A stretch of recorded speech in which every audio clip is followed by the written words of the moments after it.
بسم الله الرحمن الرحيم واتخذ الله إبراهيم خليلا صدق الله العظيم وصدق رسوله النبي الكريم الأمين ونحن على ذلك لمن الشاهدين والشاكرين والحمد لله رب العالمين إن الله وملائكته يصلون على النبي يا أيها الذين آمنوا صلوا عليه وسلموا تسليما الصلاة والسلام عليك يا سيدي يا رسول الله وعلى آلك وأصحابك يا حبيب الله.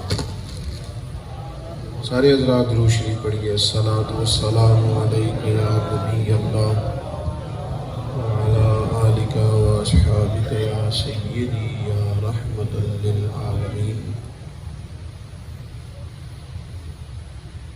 تمام تعریفیں حمد اور ثنا اللہ تعالیٰ جل مجدہ الکریم کے لیے.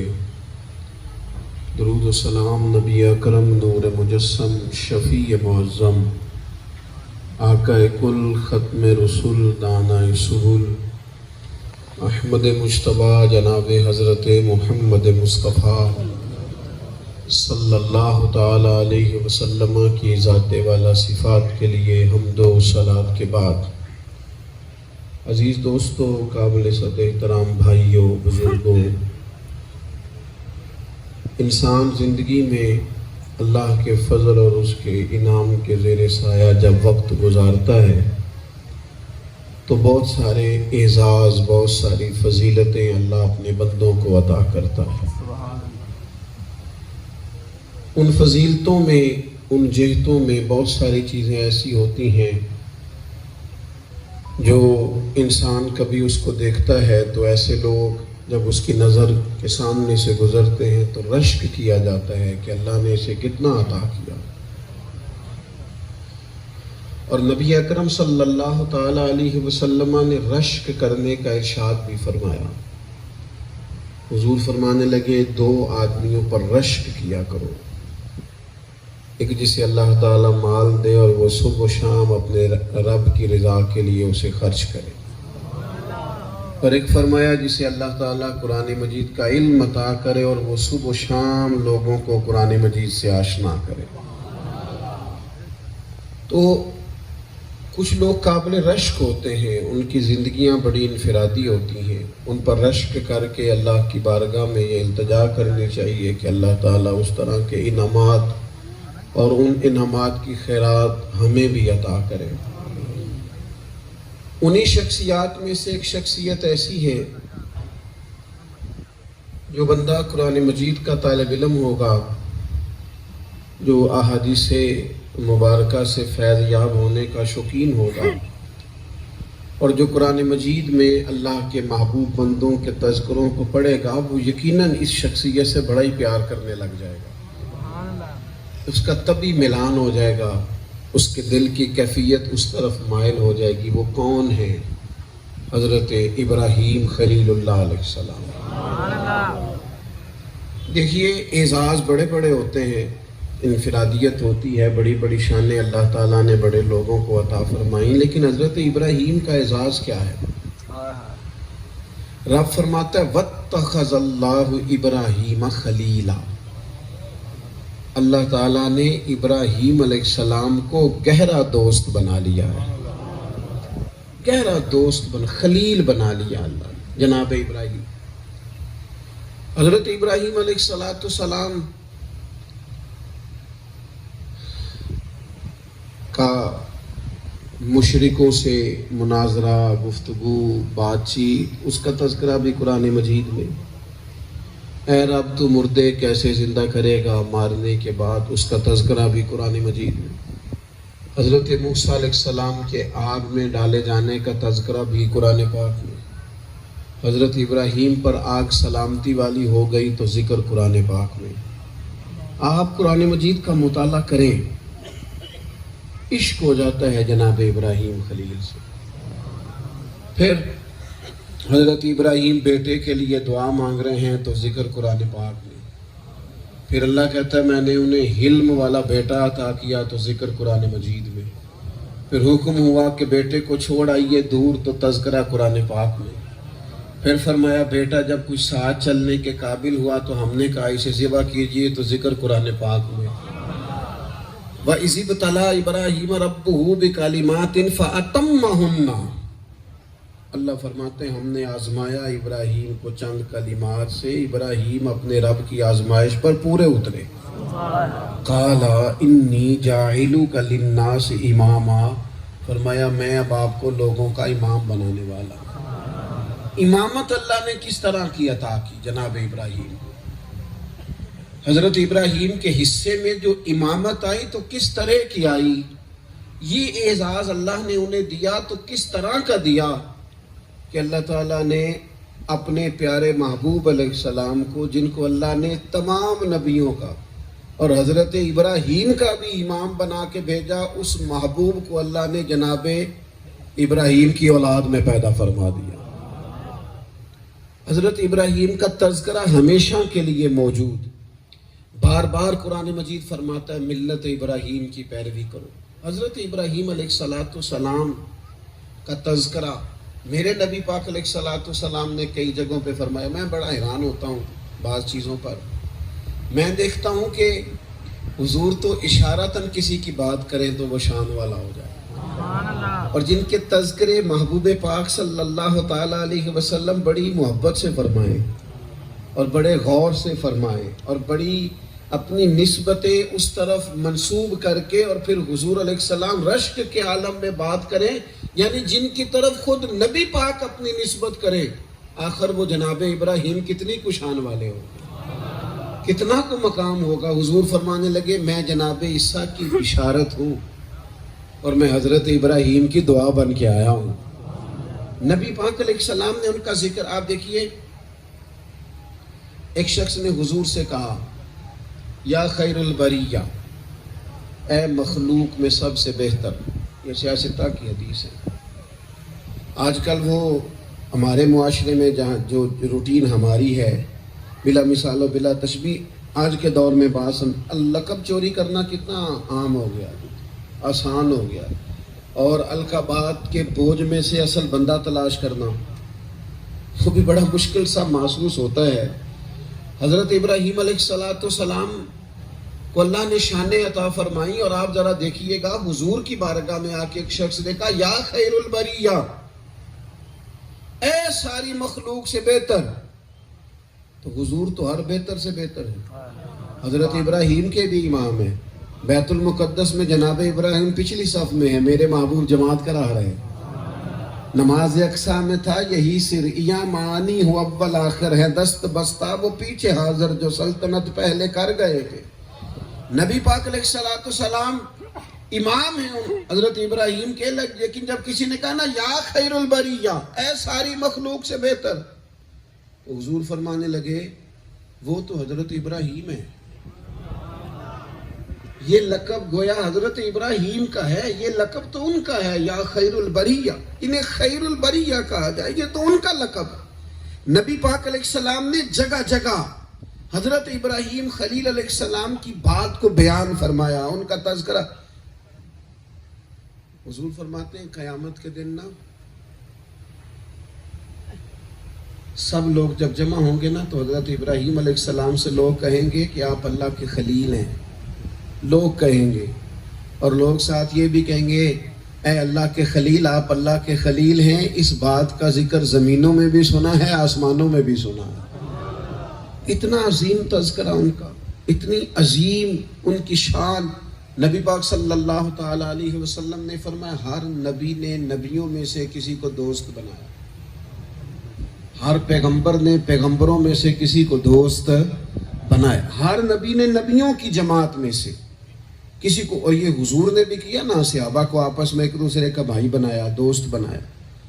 فرمایا ہر نبی نے نبیوں کی جماعت میں سے کسی کو دوست بنایا, تو فوراً انسان کی ذہن کی سطح پر سوال ابھرتا تھا یا رسول اللہ آپ کا دوست کون ہے؟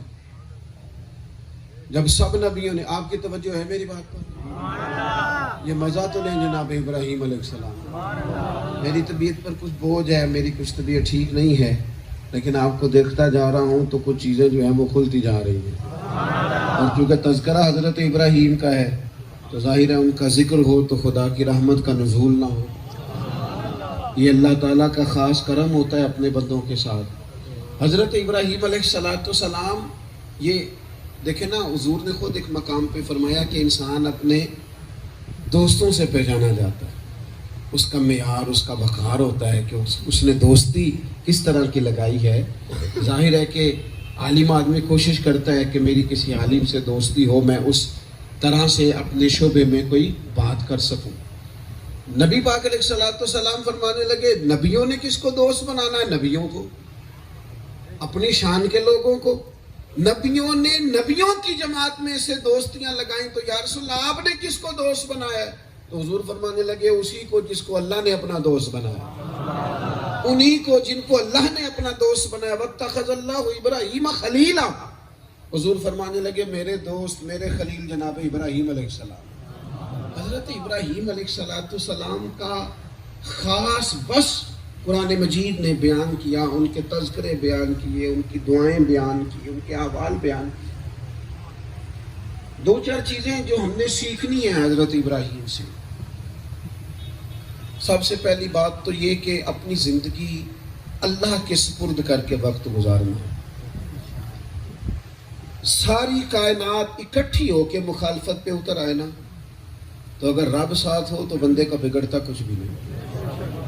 یہ حضرت ابراہیم علیہ السلام کی زندگی ہمیں سبق دیتی ہے. ذہنی طور پر, فکری طور پر, نظریاتی طور پر کبھی کمزور نہیں پڑنا, دل کو چھوٹا نہیں کرنا, حوصلے کو کمزور نہیں کرنا. جدوجہد, ہمت, آگے بڑھنے کا شوق, کچھ کر جانے کا جذبہ ہر وقت انسانی طبیعت میں موجود رہنا چاہیے. سارا قبیلہ, ساری قوم سامنے, اور جناب ابراہیم علیہ السلام اکیلے دعوت توحید کا پیغام دے رہے ہیں ہر ایک کو. جب ان کا بس نہ چلا, اکیلے ہیں حضرت ابراہیم, جب بس نہ چلا تو کہا آگ جلاؤ, ان کو آگ میں پھینک دو. اب آپ نے بات کو سمجھنا ہے. اپنے آپ کو, عقیدہ توحید یہ ہے کہ اپنے آپ کو اپنے رب کے سپرد کر دے. زیادہ ہاتھ پیر مارنا, زیادہ آہوزاری کرنا, بے چینی دکھانا, بے قرار ہو جانا, ذہنی طور پر الجھ جانا, کمزور پڑ جانا, بلا وجہ کی ٹینشن کا اظہار کرنا, یہ کمزور کر دیتا ہے بندے. آگ تیار ہو گئی ہے, اب وہ سینکڑوں میل پھیلی ہوئی آگ ہے اور اوپر سے کوئی پرندہ بھی گزرتا ہے تو جل جاتا ہے. تیاری ہو گئی. جناب ابراہیم کو باندھ لیا, منجنیق میں ڈال دیا. منجنیق ہوتی تھی پتھر پھینکنے کے لیے, دور سے پھینکتے تھے, کسی کو اس میں ڈال کے بندہ گرتا تھا. ڈال دیا ہے. اللہ کرے آپ کو سمجھ آئے میں کیا کہہ رہا ہوں. آگ تیار ہو گئی. یوں مجمع پہ بندہ نظر ڈالے چاروں جانب, ظاہری طور پر ایک بندہ بھی اپنا نظر نہ آئے, ایک شخص بھی اپنا موجود نہ ہو حمایتی, اور آگ کے شعلے آسمان سے باتیں کر رہے ہوں. باندھ لیا گیا, آگ میں ڈالا جا رہا ہے, چہرے پر شکن ہی کوئی نہیں, طبیعت میں لڑکھڑاہٹ ہی کوئی نہیں, جملوں میں کمزوری کوئی نہیں, وجدان کے اندر کسی قسم کا کوئی, کیفیت کے اندر کوئی رد و بدل ہی کوئی نہیں. پورے سرور سے, پوری چاہت سے, مارو مارو نہ مینو مار مکاؤ, تے کوئی عذر نہ پیش لے آواں, تے جے سونا ہی میرے دکھ وچ راضی, پھر میں سکھ نو چلے نہ آواں. آگ تیار ہو گئی, پھینکا جا رہا ہے. حاضر کون ہوئے؟ حضرت جبریل. کیا کہا تھا اعلیٰ حضرت فاضل بریلوی فرماتے ہیں پل سے گزاریے کہ پر کو خبر نہ ہو, پل سے گزاریے پل کو خبر نہ ہو, جبریل پر بچھائیں تو پر کو خبر نہ ہو. حضرت جبریل حاضر ہوئے, عرض کیے اللہ کے خلیل کوئی حکم, کوئی حاجت, کوئی بات. ایک پر مارتے حضرت جبریل, ساری آگ چلی جاتی, کوئی حاجت. حضرت ابراہیم تسلی بڑی ہے, مطمئنی بڑے ہیں, قرار ہی بڑا ہے. یہ ہمیں پیغام دے رہے ہیں وہ کہ رب کے ماننے والوں کا طریقہ کیا ہوتا ہے. فرمانے لگے حاجت تو ہے پر تجھ سے کوئی نہیں. تو حضرت جبریل عرض کرنے لگے رب کی بارگاہ میں دعا ہی کر لیں. عرض کریں نا اس کے حضور کہ آپ اکیلے ہیں, آگ میں ڈالا جا رہا ہے, کریں دعا. حضرت خلیل علیہ السلام فرمانے لگے جبریل یہ بتائیے رب کو پتہ ہے نا کہ خلیل کس حال میں ہے, اسے پتہ ہے نا میں کس حال میں ہوں, میرے حال سے آگاہ ہے نا, اسے پتہ تو ہے نا میری کیفیت کیا ہے, میں کس حال میں ہوں. سانو تے قید سجن دا کہنا ہے, وہ جنج رکھے چلو پھر اونج رہنا ہے. اگر اسے پتہ ہے نا کس حال میں ہوں تو پھر مجھے جانے دیں. آپ نے میری بات کو سمجھنا ہے. حضرت ابراہیم کو باندھا جا رہا تھا, رسیاں نہیں ٹوٹی. منجنیق میں جالا ڈال رہا تھا, رسیاں نہیں ٹوٹی. آگ جلائی جا رہی تھی, آگ نہیں بجھی. شعلے آسمان سے باتیں کر رہے تھے, ٹھنڈی نہیں ہوئی. پورا آگ میں پھینک دیا گیا. یعنی بعض امتحان ایسے ہوتے ہیں جو پورے آپ کے گرد چھا جاتے, پورا وجود, پورا لہجہ, پوری زندگی ان میں پوری طرح غموں میں اتر جاتی ہے. آگ میں پھینک دیا گیا. جب وہ شعلوں سے گزر رہے تھے تو پھر حکم خدا بندی آیا, اے آگ ابراہیم پر ٹھنڈی بھی ہو جا اور سلامتی والی بھی ہو. یا نار کونی بردم و سلاما علی ابراہیم. اب جب پوری طرح شعلوں سے گزر گئے, آگ میں چلے گئے پوری طرح, تو پھر حکم ہوا کہ اے آگ ٹھنڈی ہو جا. جب وہ جا رہے تھے تب حکم ہوا. کچھ فیصلے مالک کے وہ ہیں جو اپنے وقت پر آتے. الجھ جانا, پریشان ہو جانا, بے چینی کا مظاہرہ کرنا, بہت زیادہ اپنے آپ کو بے قرار کر لینا, بہت زیادہ ذہنی طور پر انتشار کا اس سے بہانا ہے. کچھ چیزیں ایسی ہیں جو اپنے وقت پر جا کے ظاہر, اس وقت کا انتظار تو کرو, ذرا رکو تو صحیح. جو خوشیاں پاس ہیں ان کا لطف تو حاصل کرو. حضرت ابراہیم نے اپنے آپ کو خدا سپرد کر, بیٹا نہیں دیا. 85 سال عمر ہو گئی. اتنی 4 سال شادی کو گزرتے ہیں تو لوگوں کا رو رو کے حال کوئی نہیں ہوتا. 85-86 سال کی عمر میں دعا مانگتے, ربی حب لی من الصالحین, اللہ مجھے صالح بیٹا عطا کر.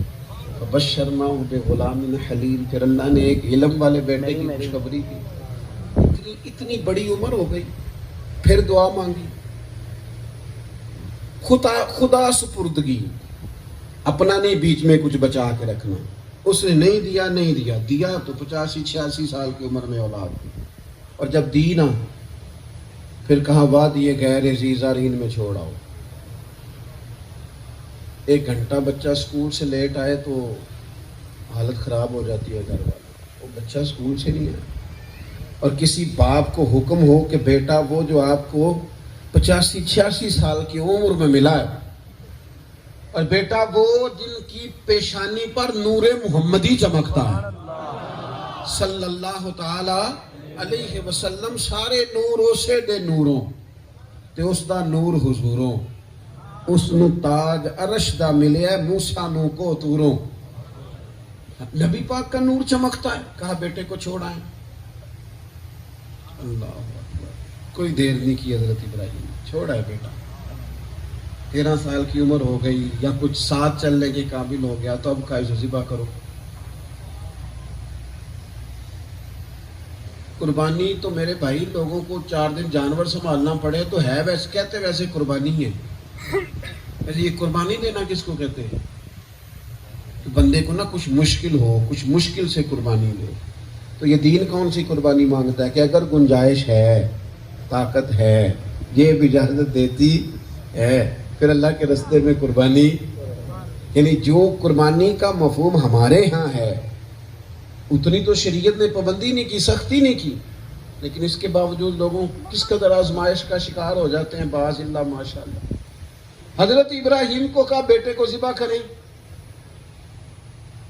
جناب ابراہیم نے بیٹے سے کہا بیٹا میں نے خواب دیکھی ہے, انی اذبحک کا, میں تجھے ذبح کر رہا ہوں, تو اپنی بات بتا, تیری کیا رائے ہے بتانا. تو بیٹے کو کہنا چاہیے تھا نا ابا جی ٹھیک ہے ذبح کر دے. بیٹے نے یہ نہیں کہا, کہا یا ابت افعل ما تؤمر. ذرا مزہ لینا قرآن پاک کے لفظ میں. کہا اے ابا جی جو آپ کو حکم ہوتا ہے نا آپ میرے ساتھ کریں. مجھے آپ صبر کرنے والوں میں سے پائیں گے۔ سبحان اللہ۔ افعل ما تؤمر، جو حکم ہوتا ہے میرے ساتھ، ذبح کا حکم ہے تو ذبح کر دیں، ٹکڑے کرنے کا حکم ہے تو، یعنی جو حکم ہوتا ہے وہ میرے ساتھ، مجھے آپ صبر کرنے والوں میں سے پائیں گے۔ پھر کریم رب نے فرمایا ابراہیم آپ نے تو خواب بھی سچا کر کے دکھا دیا، خواب بھی سچا